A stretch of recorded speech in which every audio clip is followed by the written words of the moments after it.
છેલ્લા ઘણા સમયથી ભારતીય જનતા પાર્ટી અને ચૂંટણી પંચ પર વોટ ચોરીનો આરોપ લગાવી રહ્યા છે કોંગ્રેસના એલઓપી રાહુલ ગાંધી અને હવે ફરી એક વખત કોંગ્રેસ વધુ પુરાવાઓ સાથે અમદાવાદ ખાતે કોંગ્રેસ દ્વારા પ્રેસ કોન્ફરન્સ કરવામાં આવી હતી। અમિત ચાવડાએ પ્રેસ કોન્ફરન્સ કરી હતી।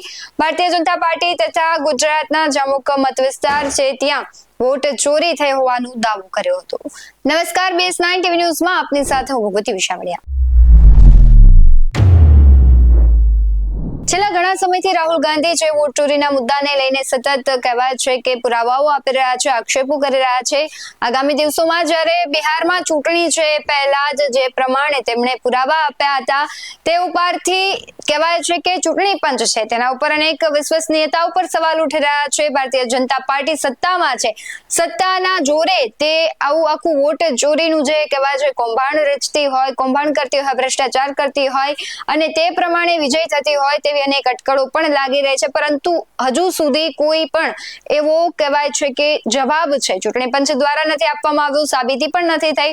પરંતુ અહીંયા એક સવાલ ઉભો થાય છે કે શું ખરેખર આવું થયું છે અને જો થયું છે તો તેના ઉપર એક્શન લેવાશે કે નહીં। અમદાવાદ ખાતે અમિત ચાવડાએ પ્રેસ કોન્ફરન્સ કરી હતી। શું પુરાવાઓ આપ્યા તેના પર નજર કરીએ। પહેલી વાત થઈ કે એક્ઝેક્ટ ડુપ્લિકેટ વોટર્સ કે સંપૂર્ણ વિગતો એક સરખી હોય। મારી પાસે અહીંયા હાર્ડ કોપી મતદાર યાદીની છે। હું માનું છું કે પાછળ સ્ક્રીન પર એનું બતાવે તો સ્ક્રીન પર આ હાર્ડ કોપીનો ફોટો પણ છે। સાથે સાથે અત્યારે ઇલેક્શન કમિશનની જે વેબસાઇટ છે એના પરથી જે લાઈવ એની માહિતી જોવા મળે છે એનો પણ ફોટો છે। તમે જોઈ શકો છો કે આમાં મતદાર ક્રમે 769 નંબરે પારુલબેન કમલેશભાઈ પટેલ છે। એ 770 નંબરે પારુલબેન કમલેશભાઈ પટેલનું સંપૂર્ણ બધી જ માહિતી સાથે એક સમાન જોઈ શકાય છે। આ એક દાખલો જેવો બીજો દાખલો જોવા જઈએ તો અહીંયા મારી પાસે ભાગ નંબર 3 છે। એ ભાગ નંબર 3 માં પણ અહીંયા નામ છે પટેલ બિનલ ઋત્વિક કુમાર, અનુક્રમ નંબર 644 ને 645 એની વિગત પણ તમે જોઈ શકો છો અને અત્યારે લાઈવ જે ઇલેક્શન કમિશનની વેબસાઇટ પરથી પણ એને વેરીફાઈ કરવામાં આવી છે। આ મારી પાસે બધી જ યાદીઓમાં એના પુરાવા છે જે 2,40,000 મતદારોની ચકાસણી કરી એ પૈકી આ બધા જ પુરાવામાં આવા અનેક હજારોની સંખ્યામાં આપણે જોઈ શકીએ। આ પહેલા નંબરની પદ્ધતિ હતી। બીજા નંબરની પદ્ધતિ જે મેં કીધું કે એકાદ શબ્દમાં રસ્વઈ દીર્ઘઈમાં ફેરફાર કરીએ એટલે આખો નવો મતદાર નોંધાઈ જાય। અહીંયા મારી પાસે ભાગ નંબર 45 છે। એમાં મતદાર અનુક્રમ નંબર છે 299 ને 300। આકાંક્ષા કમલેશભાઈ લુહાર। એમાં એક ફાધરના નામમાં એક અક્ષરનો ફેરફાર કરી અને એક જ મતદારના 2 અનુક્રમ નંબરે મતદાન યાદીમાં નોંધાયેલા છે। અને આવો પણ એક દાખલો નથી, બીજા અનેક બતાવી શકાય એમ છે। અહીં બીજો ભાગ નંબર મારી પાસે છે, ભાગ નંબર 4। એમાં પણ મતદાર છે જીનલ કુમારી પટેલ। એની પણ વિગત જોશો તો સેમ છે, એકાદ અક્ષર રસ્વઈ દીર્ઘ આગળ પાછળ કરી એ જીનલ કુમારીના બંને નામોના તમે અક્ષર જોશો તો એ અક્ષરોમાં નદીઓ ફેરફાર કરીને એકના એક વ્યક્તિ માટે 2 જગ્યાએ મતદાર યાદીમાં નોંધવામાં આવ્યા છે। આવું કેમ કરવામાં આવે છે એનું પણ રીઝન તમે કેવું છે કે આ આખી મતદાર યાદીને ડિજિટલ ફોર્મમાં જો આપણે ચકાસણી કરવી હોય તો સિંગલ ક્લિકથી ડુપ્લિકેટ મતદારો સરખા નામ, સરખા એડ્રેસ, સરખી ઉંમર કે એપિક ધરાવતા મતદારોને આપણે ઝડપથી તારવી શકીએ, પણ આવું કોઈ પકડી ના શકે। આવી મતદાર યાદીઓમાં એક એક પાનું ફેરવીને કોઈ ચકાસણી ના કરે એટલા માટે આવા અક્ષરોના ફેરફાર કે થોડા નાના મોટા ફેરફાર કરવામાં આવે છે જેથી કરીને તમે ડિજિટલ વેમાં એની ચકાસણી કરીને પકડી ના શકો। એ જ રીતે ત્રીજી જે પદ્ધતિ કીધી, એક જ વ્યક્તિ હોય એને એપિક નંબરો જુદા જુદા. અહીંયા મારી પાસે વિગતો છે. ભાગ નંબર 44, તમે અનુક્રમ નંબર જોઈ શકો છો કે 839, 840, 841, 842. આ 4 મતદાર છે. એક જ વ્યક્તિના નામે 4 મતદારો નોંધાયેલા છે. રણદીપ કુમાર શ્રીવાસ્તવ, ક્યાંક નામમાં આગળ પાછળ થોડું કુમાર લખ્યા હોય, ના લખ્યા હોય, બાકી બધી જ વિગતો તમે જોશો તો ઉંમર, ઘર નંબર, જાતિ બધું જ એક સમાન છે. અને ચારેય મતદારનો જોશો તો એપિક નંબર જુદો જુદો છે. એક જ વ્યક્તિના એક જ પાના પર 4 વખત મતદાર યાદીમાં નોંધાયેલા હોય અને ચારેયનો એપિક નંબર જુદો જુદો છે. અને આવા એક નહીં અનેક દાખલા છે. આવો બીજો દાખલો તમારી સમક્ષ રજૂ કરું તો ભાગ નંબર છે 36, એમાં અનુક્રમ નંબર 140 ને 141, ક્રિશ કુમાર પટેલ. એમાં પણ તમે આ સેમ પદ્ધતિથી આખા ગોટાળા થયેલા જોઈ શકો છો. એવો ચોથા નંબરની જે પદ્ધતિ આ વોટ ચોરી માટે અપનાવવામાં આવે છે, એ પદ્ધતિ તમે જો તો આપણે ગુજરાતમાં રહીએ છીએ, વર્ષોથી મતદાર યાદી ગુજરાતીમાં છપાય છે, એનો ઉપયોગ થાય છે ચૂંટણીઓમાં. આ વિધાનસભા વિસ્તારમાં, આ CR પાટીલજીના લોકસભા વિસ્તારમાં એવું તો શું થયું કે અનેક મતદારોના નામ ક્યાંક હિન્દીમાં નોંધવામાં આવ્યા છે, ક્યાંક પંજાબીમાં નોંધવામાં આવ્યા છે, ક્યાંક બંગાળીમાં નોંધવામાં આવ્યા છે. દેશમાં જેટલી પણ ભાષાઓ છે એ બધી જ ભાષાઓમાં મતદારોના નામ નોંધવામાં આવ્યા છે. એનો સ્પષ્ટ મતલબ છે કે ડિજિટલ વેમાં ચકાસણીમાં પકડી ના શકાય એટલા માટે વ્યવસ્થિત આયોજન પૂર્વક આ બીજી ભાષામાં મતદારો નોંધવામાં આવ્યા છે. અહીંયા તમે જોઈ શકો છો ભાગ નંબર 412, એનો અનુક્રમ નંબર 611 ને 612. પાયલ લોહિયા એ મતદાર છે, એના નામ તમે જોઈ શકો છો કે કઈ ભાષામાં નોંધવામાં આવ્યા છે. એ જ રીતે બીજો મતદાર છે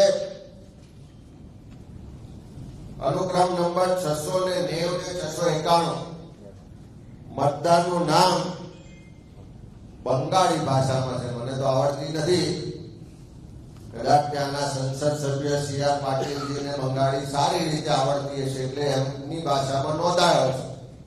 એ 690 ને 691 નંબરે તમે જોઈ શકો કે એક જ ભાષામાં નોંધવામાં આવે છે. એટલે આ મતદારો બીજી ભાષામાં નોંધવા પાછળનું કારણ હું તો સમજી ના શક્યો, પણ કદાચ આ વોટ ચોરો જે છે એ એનો સારી રીતે ખુલાસો કરી શકશે. અને એ જ રીતે તમે ભાગ નંબર 38 જો, ત્યાં પણ અનુક્રમ નંબર 71 અને 72 ત્યાં પણ હિન્દીમાં નોંધવામાં આવ્યા છે. એ જ રીતે એ જ ભાગ નંબરમાં અનુક્રમ નંબર 135 એ નામ પણ બંગાળીમાં નોંધવામાં આવ્યા છે. એ જ રીતે એ જ ભાગ નંબરમાં અનુક્રમ નંબર 182 એ પણ કોઈ બીજી ભાષામાં નોંધવામાં આવ્યા છે. એનો સ્પષ્ટ મતલબ છે કે એક વ્યવસ્થિત ષડયંત્રના ભાગરૂપે ડિજિટલ રીતે ચકાસણીમાં પકડાય નહીં આ ચોરી, એ રીતે આ વોટ ચોરી કરવાનું આખું વ્યવસ્થિત પ્લાનિંગથી કામ થઈ રહ્યું છે. પાંચમી જે પદ્ધતિ છે કે ઘર નંબર હોય, એડ્રેસ હોય, એમાં નજીવો ફેરફાર કરો જેથી કરીને કોઈ રેવેમાં એની ચકાસણી કરવા જઈએ તો પકડી ના શકાય. આ મારી પાસે યાદી છે ભાગ નંબર 8, એમાં અનુક્રમ નંબર છે 972 અને 977. મતદારનું નામ છે રણજીતસિંહ શેખાવત. તમે જોઈ શકો છો કે બંને એક જ વ્યક્તિ છે, બધું જ સરખું છે, પણ ફક્ત ઘર નંબરમાં એકમાં 210 લખવાનું, બીજામાં 210 ની જોડે 212 લખવાનું અને મતદાર યાદીમાં નામ નોંધવાનું. આવા પણ અનેક પુરાવા મારી પાસે અહીંયા છે. આ મેં તમારી સમક્ષ થોડા પુરાવા વિગતો સાથે હાર્ડ કોપી એની ઓનલાઈન જે ચેકિંગ કર્યાની કોપી સાથે રજૂ કરીશ. હજુ આવી અનેક કોપીઓ છે જેને પણ વેરીફાઈ કરવી હોય અહીંયા છે, જોઈ શકે છે. સાથે સાથે એ પણ મારે કહેવું છે કે આ જે 5 પદ્ધતિઓથી જે ખોટું કરવામાં આવ્યું અને એના કારણે થશે શું કે ખાલી એક 84 વિધાનસભામાં જોયું તો 40% મતદારોની ચકાસણીમાંથી 12.3% મતદારો આવા ખોટા, ડુપ્લિકેટ, ભૂતિયા અને શંકાશીલ પકડાયા છે. જો આ રેશિયો ગણીએ તો આખા ગુજરાતમાં અહીંયા મતદારોની સંખ્યા છે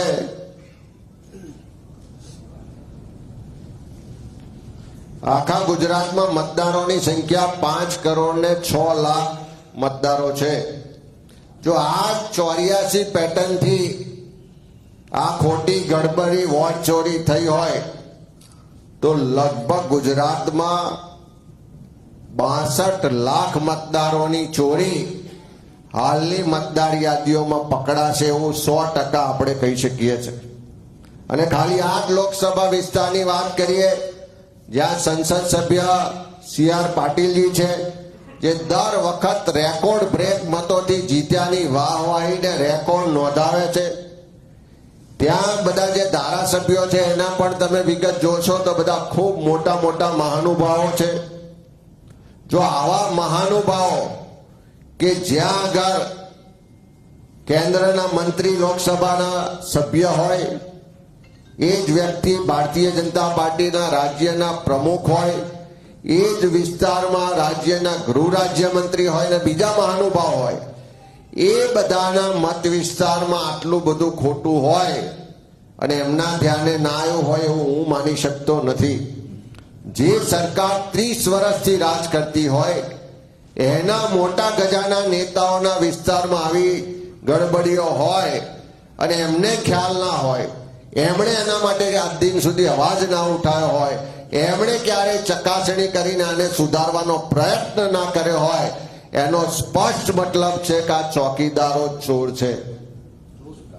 અને જો આ પદ્ધતિથી ચાલે તો આખા ગુજરાતનો મેં રેશિયો કીધો કે 84 વિધાનસભાનો જે ચેકિંગ થયા 40% મતદારો એમાં 12.3% ખોટા હોવાના પુરાવા મળ્યા છે. અને એ પદ્ધતિથી આખા ગુજરાતની 182 વિધાનસભામાં જોઈએ તો 62 લાખ મતદારો ની ચોરી ક્યાંક ને ક્યાંક થઈ રહી છે.